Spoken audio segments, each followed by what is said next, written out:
Charlotte Darrigue de Casanova, bonjour. Bonjour. Antoine Albertini, bonjour. Bonjour. On est ravis d'être avec vous pour cette adaptation de l'Oncle Vania par Pegasus Collectif. Vous jouez tous les deux Elena, le désir un petit peu de tous ces personnages qui vont se regrouper. Et puis vous, Antoine, le fameux Oncle Vania, oui, qui donne son nom à la pièce. Alors, comme bien souvent chez Tchekhov, et comme l'a fait d'ailleurs Océane, il y a du dramatique, bien évidemment, il y a une partie un peu plus légère, un petit peu plus comique. Néanmoins, vos personnages, ils sont dans des situations très profondes. Je pense à Elena, par exemple, qui s'ennuie profondément avec son vieux mari, qui ne sait pas quoi faire pour se changer les idées. Et puis, Oncle Vania, qui est quand même un petit peu aigri sur les bords, on peut le dire. Oui. Donc, malgré le côté léger qu'il peut y avoir dans la mise en scène, il y a quand même des personnages profonds. Oui, profond et grave. Et je crois que vraiment le désir d'Océane d'accentuer le grotesque et le burlesque, c'était pour... plus on est grotesque et burlesque, et plus on est grave et profond. Et les personnages sont comme englués comme ça dans de la boue, et ils n'arrivent pas à s'en sortir. Et ils essayent comme ça en faisant de l'humour et en prenant les choses autrement, mais ça ne marche pas. Enfin, oui, non, ça marche pas. Ça marche pas. Pas dans ce cas-là, en tout cas. Ça marche pas, en tout cas. Non. Pour Vania, en tout cas, ça ne marche pas. Non. Oui, c'était intéressant de prendre cette pièce qui... Tchekhov écrit beaucoup sur le temps qui passe. En gros, c'est une famille plutôt bourgeoise.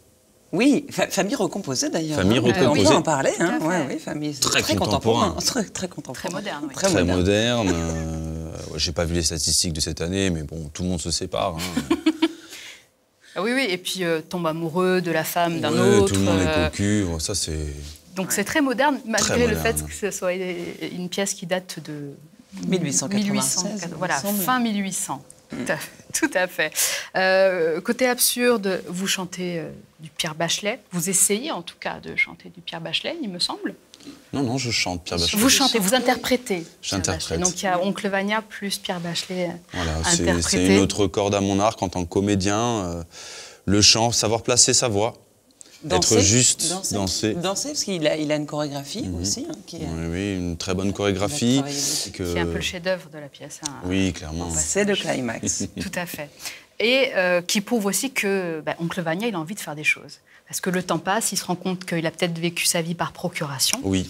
Et du coup, au milieu de toutes ces pitreries, il veut faire des choses. Oui, je pense que Oncle Vania est profondément amoureux de la vie, et c'est pour ça qu'il s'accroche à Elena, c'est pour ça qu'il s'accroche aussi à cette famille, et en même temps qu'il voit que tout se délite sous ses yeux, et c'est ça qui le rend touchant, en fait. Oui, tout à fait. Et puis Elena, Vania, Oncle Vania, il a envie d'elle, son mari, évidemment, le médecin également, mais elle se dit, je vais plutôt aider Sonia. Dans un premier temps, en tout cas, elle veut faire la passerelle. Et puis finalement, elle se rend compte que ça l'ennuie quand même, en fait, tout ça. Oui, alors je pense que pour le coup, oui, elle, on ne connaît pas très bien son histoire, même si nous, on en a inventé une, mais effectivement, elle est victime d'ennui. Elle est certainement mal mariée, même si à un moment, ce professeur devait lui vendre du rêve, mais là, c'est sûr que la désillusion et le voile a dû se déchirer. Et voilà, oui, elle s'ennuie, alors après, elle essaie de faire des choses, mais c'est vrai que, bon, en revanche, elle attise le désir, mais elle y est pour rien. Elle fait pas... Ouais, c'est vraiment... Elle est cosmique, quoi.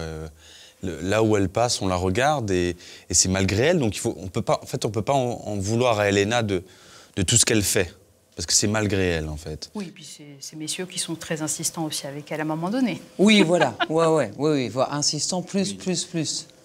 Oui. Non, mais ils sont insistants, mais il y a un peu une part de... Il se passe quand même un truc entre ces personnages aussi, donc c'est pour ça qu'il y croit, parce qu'il se demande si Elena... on peut couper ça, je ne vais pas aller au bout de la pensée. En tout cas, il y a beaucoup de rendez-vous loupés entre les personnages. Ça ne parle que de ça. Quels qu'ils soient. Donc, problème de communication, rendez-vous loupés... Est-ce qu'il faut être amoureux et que la personne en face de moi reçoive ait les mêmes sentiments pour que moi je sois heureux. Donc finalement, ils se posent beaucoup de questionnements et en même temps, ils sont assez égoïstes en même temps. Hein. Oui, bah je pense comme des gens. Ils vont pas très bien aussi. Hein. Ils vont pas très bien, ils sont pas tellement aidés, ils sont enfermés, seuls, chacun est dans sa solitude. Et effectivement, c'est une grande pièce sur le ratage. Et nous, en tout cas, ce qu'Océane a voulu nous faire travailler, c'est ces points de rupture où le public se dit mais pourquoi il va pas avec un tel ou pourquoi ça se passe pas autrement? Et ça ne se passe pas autrement. Ils font que se planter et ça nous fait rire et ça nous fait. J'espère que ça peut émouvoir le spectateur, mais c'est vraiment le grand échec collectif, quoi. Ah, ils veulent que des choses qu'ils n'auront jamais. Exactement, insatisfait, tout le temps insatisfait. Exactement.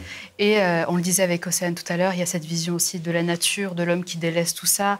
L'oncle Vania est très malheureux d'apprendre qu'il y a des projets de vente sur cette propriété. Oui. Donc cette déception humaine est aussi là, au-delà du rapport amoureux, quoi. Oui, mais il y a surtout un rapport, en fait, sur cet homme qui est quand même dans la maison de famille, du coup, qui était marié à la sœur d'oncle Vania. Ouais. Et il est là, et bon, Vania, en tout cas, a travaillé pour lui toute sa vie. Cet homme, donc, tu veux dire le professeur? Le professeur, oui. Le mari d'Héléna. Ouais. Mon mari. Et du coup, c'est pour ça que je ne sais pas si Vania est vraiment égoïste, parce qu'en fait, il a voué sa vie à ce professeur qu'il vénérait. Et au bout d'un moment, quand on lui dit qu'il veut vendre le domaine, il se dit mais je comprends pas, là, c'est quoi le problème? Pourquoi tu me le rends comme ça, malgré tout ce que j'ai fait pour toi? Tout ce qui s'est passé. Ouais. Et puis, comme vous l'avez dit, famille recomposée, ce qui impose forcément des petits conflits, oui, plus ou moins gros, aussi de temps en temps. Oui. Le fait que tout ça soit recontextualisé en Corse, comme nous le disions avec Océane, ça vous parle aussi, parce que c'est des problématiques qu'on trouve dans le monde entier.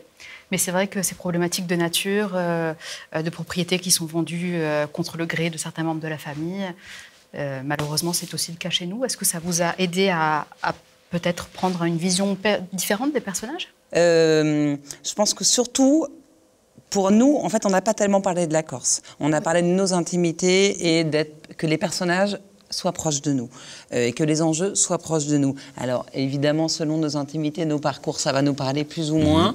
Mais c'est vrai que je crois qu'avant tout, on cherchait l'intime pour éventuellement essayer de tendre à l'universel. Mais voilà, évidemment, ces problématiques de la nature des lycées abandonnés, des incendies, de la spéculation, enfin, c'est vraiment notre quotidien, le climat, enfin voilà, tout le monde, en fait. Là, on va pas parler de ce qui se passe dans le monde, parce que sinon, on va... Il faudrait à peu près une heure. Voilà, puis on ne sait pas si on va donner du sens à ce qu'on fait en résistance, mais c'est évidemment... nous, une manière de nous, en tout cas, de nous poser des questions. Et de faire poser des questions au public. Voilà. Voilà. Pas tellement de réponses. Parce qu'il y a ce quatrième mur aussi qui est très important. Alors, on y joue dans la mise en scène, évidemment, parce qu'on aime aussi ça. C'est l'avantage du spectacle vivant, d'avoir ce rapport direct. Et en tout cas, ce qu'on peut noter pour conclure, si vous le voulez bien, c'est que, encore une fois, très d'actualité, malgré un texte qui date de fin 1800, on est toujours dedans. Et on peut l'adapter justement à notre époque contemporaine avec ses problématiques. Je pense qu'on a tout dit. Ouais, je pense qu'on a tout dit. Merci à vous. Merci beaucoup.